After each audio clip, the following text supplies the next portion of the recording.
जय माता दी भक्तों। शारदीय नवरात्रि की समाप्ति माँ दुर्गा के नवम रूप माँ सिद्धिदात्री की पूजा से होती है। नव दुर्गाओं में माँ सिद्धिदात्री अंतिम है। धार्मिक मान्यताओं के अनुसार माँ सिद्धिदात्री भक्तों की सभी मनोकामनाएं पूर्ण करती है। उन्हें यश, बल और धन भी प्रदान करती है। शास्त्रों में माँ सिद्धिदात्री को सिद्धि और मोक्ष की देवी माना जाता है। माँ सिद्धिदात्री के पास अणिमा, महिमा, प्राप्ति, प्राकम्य, गरिमा, लगिमा, ईशितो, वशितो और 8 सिद्धियां हैं। माँ सिद्धिदात्री महालक्ष्मी के समान कमल पर विराजमान है। माँ के 4 हाथ हैं। माँ ने हाथों में शंख, गदा, कमल का फूल और चक्र धारण किया है। माँ सिद्धिदात्री को माता सरस्वती का रूप भी मानते हैं। माँ सिद्धिदात्री भक्तों और साधकों को ये सभी सिद्धियां प्रदान करने में समर्थ है। देवी पुराण के अनुसार भगवान शंकर ने इन्हीं की कृपा से इन सिद्धियों को प्राप्त किया था। इनकी कृपा से भगवान शिव का आधा शरीर देवी का हुआ था। इसी कारण ये लोक में अर्धनारीश्वर नाम से प्रसिद्ध हुए। सिद्धिदात्री माँ के भक्त के भीतर कोई ऐसी कामना शेष नहीं रहती जिसे वह पूर्ण करना चाहे। माँ सिद्धिदात्री की पूजा विधि: सुबह जल्दी उठकर स्नान से निवृत्त होने के बाद साफ स्वच्छ वस्त्र धारण करें। माँ की प्रतिमा को गंगाजल या शुद्ध जल से स्नान कराएं। माँ को सफ़ेद रंग के वस्त्र अर्पित करें। धार्मिक मान्यताओं के अनुसार माँ को सफ़ेद रंग पसंद है। माँ को स्नान कराने के बाद सफ़ेद पुष्प अर्पित करें। माँ को रोली, कुमकुम लगाएं।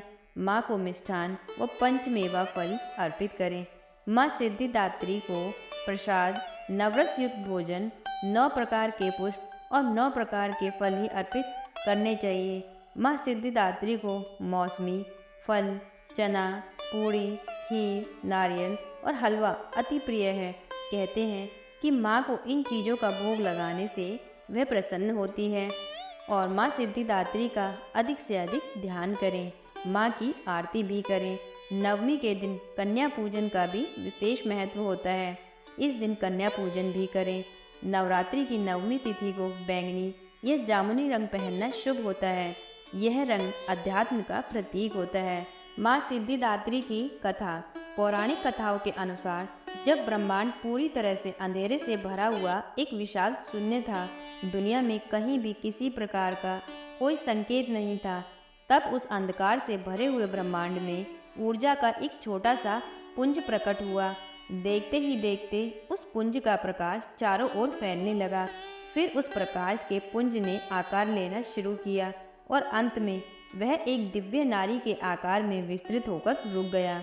वह प्रकाश पुंज देवी महाशक्ति के अलावा कोई और नहीं था। सर्वोच्च शक्ति ने प्रकट होकर त्रिदेवों ब्रह्मा, विष्णु और शिवजी को अपने तेज से उत्पन्न किया और तीनों देवों को इस सृष्टि को सुचारू रूप से चलाने के लिए अपने अपने कर्तव्यों के निर्वहन के लिए आत्मचिंतन करने को कहा। देवी के अनुसार तीनों देव आत्मचिंतन करते हुए जगत जननी से मार्गदर्शन हेतु कई युगों तक तपस्या में लीन रहे। अंततः इसकी तपस्या से प्रसन्न होकर महाशक्ति सिद्धिदात्री के रूप में प्रकट हुई। देवी माँ सिद्धिदात्री ने ब्रह्मा जी को सरस्वती जी और विष्णु जी को लक्ष्मी जी और शिव जी को आदिशक्ति प्रदान किया। माँ सिद्धिदात्री ने ब्रह्मा जी को सृष्टि की रचना का भार सौंपा, विष्णु जी को सृष्टि के पालन का कार्य दिया और महादेव को समय आने पर सृष्टि के संहार का भार सौंपा।